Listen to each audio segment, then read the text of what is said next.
Hey, what's up, everybody? Talking to individual CJBK. Um, just to update. Um, Today, I decided to discharge my mother from you know the Crown Heights Center for Nursing and Rehabilitation, and because from what I gathered, I mean, physically speaking, she seemed like she was healthy enough just to come back home and um, return back to her normal treatments that she would get while she was here, because she has her own private physical therapist, um, her primary care physician who knows just about everything about what she goes through. It's like right here. um, then what else, as far as the psychological aspect, um, based on the things that we know as targeted individuals, and we know about the effects of radio frequencies, whether it's extremely low frequencies or all the way from extremely low frequencies to all the way up to very extremely high frequencies. We're already aware of what these frequencies can do to the human mind. Um, and for the most part, I try my best to try to see if I can ease her into knowing what is capable of when someone can use weaponized frequencies against you. She has some idea, but at 73 years old, not really knowledgeable of any technology. I mean, she's still using a flip phone, but that's probably a saving grace, if anything. So she she's not fully aware of what is capable of being done to her from a remote standpoint. Um, she has an idea about frequencies and stuff because she she worked for the Federal Reserve Bank of New York, and she's already aware of how deep their hands can go when it comes to manipulating people's lives, or when it comes to harassment or things of that sort. Because her case is documented. Her case is documented going all the way back to 1983.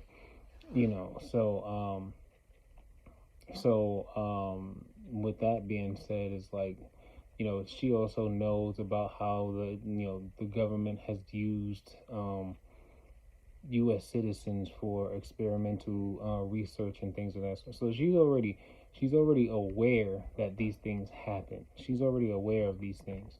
Um, but what she doesn't know is just how much the, let's just call them the powers that be, they basically pass down tools to other entities or civilians within the states to basically um, be able to carry out the harassments and stuff. So that now to this point, it's like third parties. Most TIs who've done just a good amount of research, they already know it's a lot of third party contracting that's done. You know, the perps that's involved with me, they're claiming, oh, the streets, and I'm like, none of this makes sense for the streets, because I don't understand how anyone within the streets would be okay with knowing that someone has the capability to, read your brainwave activities, decode it, and then run it through a brain computer interface where they then can view your thoughts and your memories on a monitor, almost like it's an actual video, and then they can send that like a file to anyone as like an anonymous tip. So I can't understand how the streets that I grow up knowing would be okay with this, unless, when I really think about it, there are factions. I mean, of course there are factions, just like how there are different gangs and stuff, but there are factions that are probably working within the street. So it's like, Yeah, so it's like whatever is going on, obviously is well calculated and everything like that. So, but anyway, so yeah, I brought her back home, and oh yeah, upon discharging her, I'm not even gonna go into the whole details of it, but um, long story short, she did have some things missing from her person, or from her possession. Um, we found some things, but what she's still saying that's missing is like a coat, one of the house phones that because before she had her, I'll call it her behavioral moment, or what I like to call frequency manipulation back on January 19th. Um, was it the 19th? 16, 17, 18. Yeah, it was the 19th. Um, whatchamacallit, she, like I said before, she took all the house phones, she took her tablet, anything that was a means of communication, and left the house with it, but, you know, um, yeah, so she's missing one of the house phones, and she's missing a coat. The coat that she left the house with, she's missing that. Then, what else? We found, like, we thought we couldn't find her state ID, social security card, insurance card, things of that sort. But then, let me see. Hold on one second. She's in the living room while I'm trying to do these. Ma, you found your social security card, right? Why are you calling them? I'm not calling nobody. I got to make sure the code is not here. I start looking, so I got to take them things out. See, I got my social security card. So the only thing that's missing is the BJ's card. What that stuff is at? And which one of the pocketbooks? This one I have my children. Yeah, so the BJ's card, your jacket. You talking to Stephanie? No, ain't nobody on the phone. I got to check on the stuff in here. I got my federal credit union card. I don't have a code. I got to make sure the code's not in the car before I call it. All right, let me see. I got the federal reserve card. I got a social security card, the Medicare card. I got the utilization card, DJ's card. There's the telephone. It's the only thing missing is the telephone and the code. The telephone and the coat.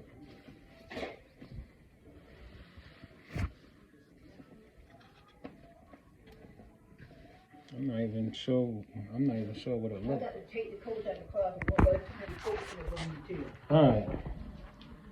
Ain't nobody. That's just on camera. Ain't nobody on it. So. Yeah, I didn't want to call them and try to look for sure. So I don't want to. They just took one of the phones out the pocketbook. How your head feeling right now, though? No, but I'm not. My head is not right as far as mentally, because they did that with them messing around doing what they did.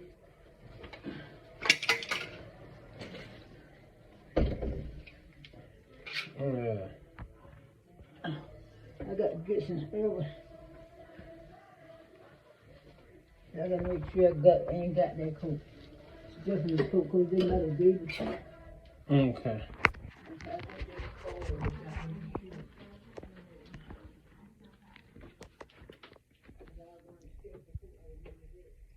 So you hear she seems all right. When we was I had got an Uber to come back, and she was saying she wanted to do a video. So I was just like, well, I got a channel, I got a few, people who watch my channel, so you can do a video on mine. But anyway, so yeah, right now I'm just being patient. Like, I can hear them wrestling around up there. Anytime I hear and it's always a very distinct sound. It's like whatever it is that they're using, it sounds like an amp, like an amp, and they set it down. It sounds like it's about like somewhere between 40 to 55 pounds, and then you could tell it has four legs, and then and then you can always hear the cables and stuff being moved around. So, and then I already know that when what, ma? What are you doing? You ain't talking to them, huh? I'm not talking to nobody. I told you I gotta be nice and legal when you do things. I'm not talking to nobody. You sure the coat ain't in here? No, that was the only coat that I had. Yeah, 'cause that's when I went home, when I went to Coney Island, but I wore that back.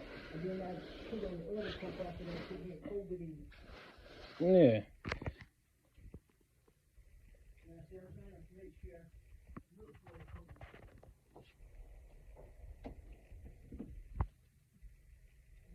Alright, let me go before, They really got the coat. They got the coat.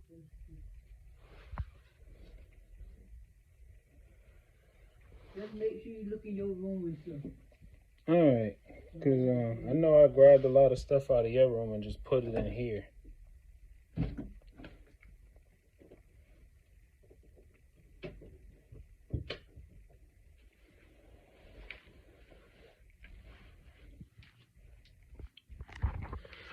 So, yeah, so I gotta tread lightly with this because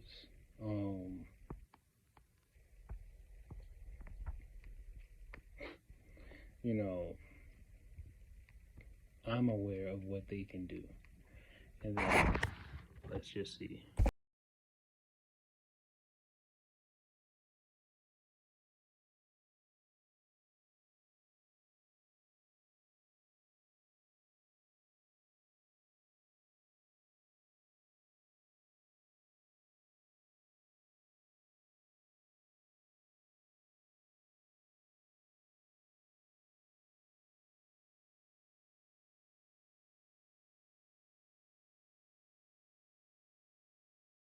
Yeah, so as you can see, there's definitely towers that's, the unknown carrier towers that's active and pulsing frequencies. I stepped away for a minute to, help my mother deal with something else.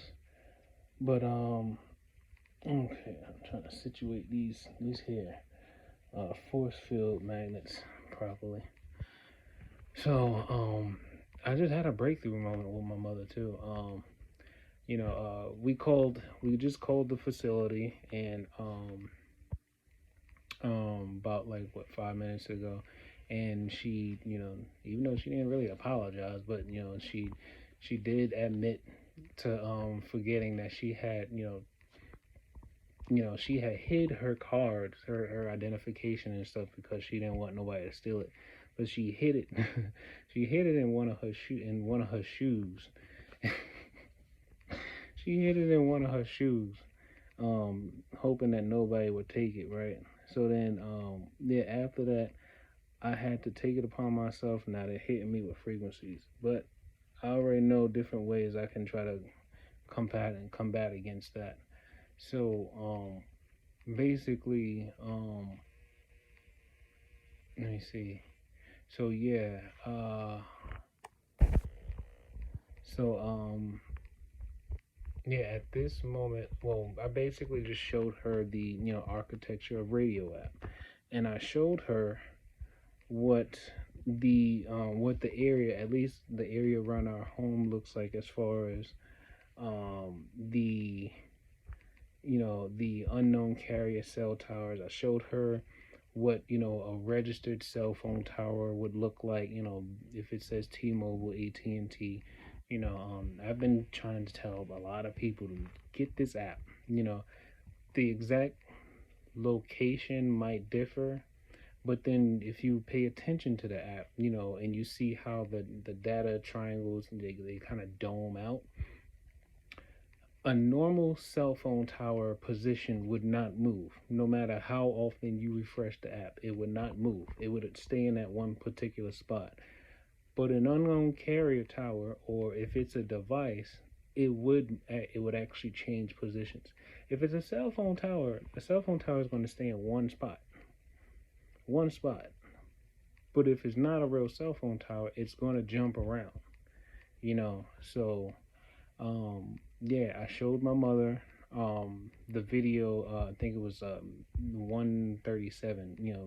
Vlog number 137 about where when she came in from the hospital, and I showed her the tower that was right next to her bedroom. I showed her that, and then at this point, um, I'm basically just doing what I can, and you know what? Let me just talk to y'all later. All right. One breath, one thought, one step, one day at a time. Peace.